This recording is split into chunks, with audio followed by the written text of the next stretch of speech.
Donovan McNabb is seriously being looked at by the Oakland Raiders, and be careful. That's all I'm gonna say. Be careful. Be careful because of Brandon? No, be careful about the Raiders. Who you with? Oh, because of you. Anyway. Ooh, that's what's up. They're looking at Donovan McNabb. If he doesn't get traded, this will be his 12th year with the Eagles. He's going to cost a ton of money for them. What do y'all think about that? Okay, first off, let me go with that. And I like how she just like mocked the daddy like this. Mainly, if the trade doesn't go down anytime soon, they're gonna wait till after the draft anyway, because obviously they could wait.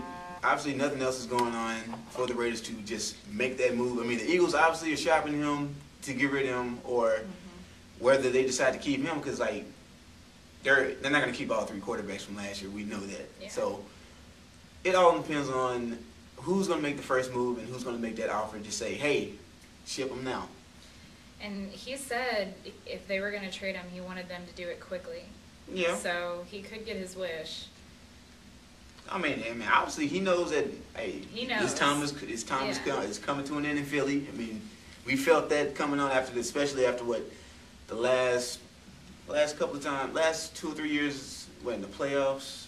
I mean, they haven't produced as much, but they think Donovan McNabb's time is like coming up short because like they want to go younger quarterback.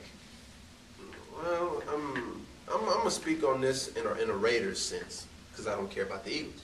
Me neither. You can't be a fan and be a sports analyst. I'm gonna be an analyst.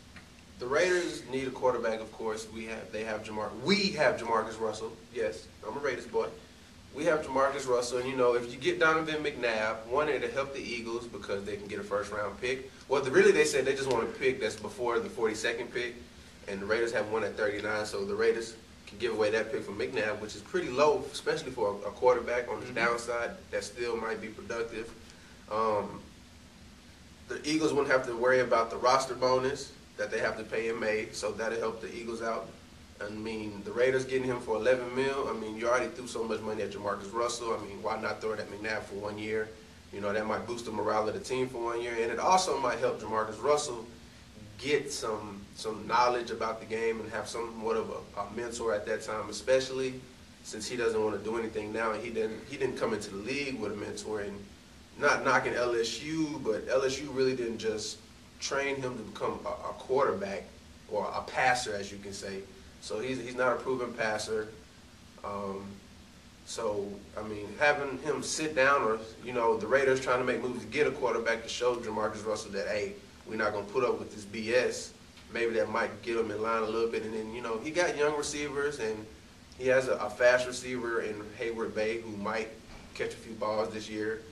You got Shillings, you got Zach Miller at tight end. The offensive line is a little bit worried. And Still have Murphy. Yeah, still got Lewis Murphy, good rookie season. Got the two-headed monster at running back. So the offensive skill positions are there. Of course, the O-line, we don't know. And then the Raiders' defense, the defense can make some plays and keep the offense in the game. The offense just got to produce.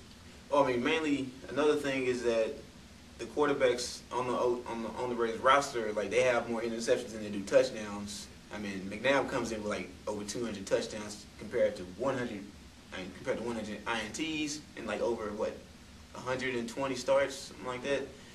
I mean, so like you bring McNabb in, you're automatically gonna have that leader under the center, and Jamarcus Russell could make flourish under McNabb. I mean, honestly, I thought Jeff Garcia would have helped him out because Jeff Garcia is just not some push-up quarterback. Yeah. And but unfortunately, that situation didn't pan out. As far as Gronkowski, he showed a little bit of what he can do. So, he probably he surprised me. He surprised me. So, but if the Raiders do get McNabb, and the O line is the way it is, McNabb can still scramble a little bit, so that will help out a little bit. The fact that he can scramble, he's a mobile quarterback, so I can see it a good fit for a year, with the Raiders. But as far as the Eagles themselves, a lot of people always worry about, well, what about the next quarterback? He's young. He never had no inexperience. He's inexperienced, never had any time. Well, You don't know that about anybody. Every quarterback coming out of college or every quarterback that sat behind somebody doesn't have experience. You at least got to give them a year or two to see how they're going to pan out first. Yep. Just like Aaron Rodgers. He sat behind Favre all that time, but he started panning out. Now it's his team. You got to give people the time to try to pan out. Now, don't give them 5-6 years. Yeah. But 1 or 2 years after that, if they show promise, then you move forward with them. If they don't, then you go somewhere else. Especially like Steve Young, you did the same thing waiting behind Joe Montana. I mean, a lot of people really didn't give Steve Young that much, that much to work with anyway. I mean, especially when he came from Tampa Bay when they had the cream slip uniforms. But when he was playing behind Joe Montana, I mean, he obviously learned a lot, and then he used what he had also, and you saw where they got him into the Hall of Fame. So mainly, let's say if y'all did get McNabb, it would benefit the team and also Jamarcus Russell, and it'll prevent Al Davis from getting a high quarterback if you were to do something like that. Now moving on in the NFL, now we all know about Ben Roethlisberger and his legal troubles. Now we have to go to his teammate Santonio Holmes, the Super Bowl MVP of 2 years ago. He's been investigated for allegedly throwing his glass into a woman's face at an Orlando nightclub. Now, I mean, this is like what, the third offense for Santonio Holmes. I mean, 2006 he was arrested for marijuana possession. Last year it was like misdemeanor drunken driving charge. I mean, so this is another thing that Pittsburgh really doesn't need right now. But just like Ryan Clark said, they're not really worried about that. They're mainly just taking care of their own, like getting their workouts in and making sure that they have support for their teammate. I mean, that's pretty much all they can do. There's nothing they can do with the legal system or anything like that. But as far as players getting into trouble, I mean, they have to know exactly what they're getting into, what females they're trying to talk to, and what females are really after. So if she didn't want to get out of his face, I mean, maybe he just wanted to get the woman out of his face, and she was just being belligerent or something like that. Or Santonio just could have been just say, you know what, get out my face, just with the glass. But I mean, he could have threw a drink in the face. She said he threw the glass in the face. So I mean, it's two sides to every story. With things like this, you have to look at a track record. Like, he does not have a good track record. I know it's marijuana. I'm not saying that marijuana is great or anything. I'm not for marijuana or anything like that. But I mean, that happened like in 2006. I mean, they put all that in the back burner.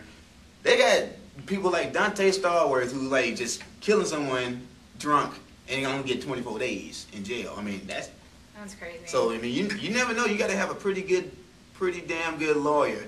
Well, as far as marijuana on anybody's track record, you can go as high as 75 to 80% of all athletes smoke marijuana. Not on a daily basis, but they smoke marijuana. Steve Jackson.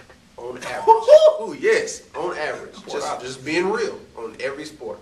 I don't know about hockey. You think in the NBA, Steve Jackson? But yeah, that's what I'm as far as this might sound very, very. No, I'm not gonna say it. But at least 75 to 80% of athletes smoke marijuana, plain and simple. Rick Williams part, not. You know, I'm just being real. I mean, you can just look at American society today. Yep. Smoke marijuana. I mean, some people have. That's why most people say they need the medical portion of it. Yeah. So I mean, and then California is trying to fight to have it legal. So I mean, as far as Santonio, I mean, it's just like you said, there's two sides to every story. Hopefully this didn't happen. You know, it's a good team, but I mean, the Pittsburgh, they're in a downward spiral. They're somewhat like the Patriots. They're on their last. You know, their players are getting old, and I mean, once they get old, they got to go around and get new players. So I mean, they just need to ship it up and shape it up. And I mean, shit, they only got. I give them 2 more good years before they're rebuilding. You talking about the Steelers? Yes. Yeah. Okay. I agree. And the Patriots. I agree with that. All right. All this and more. We'll be back on the range. Ooh, she take yours.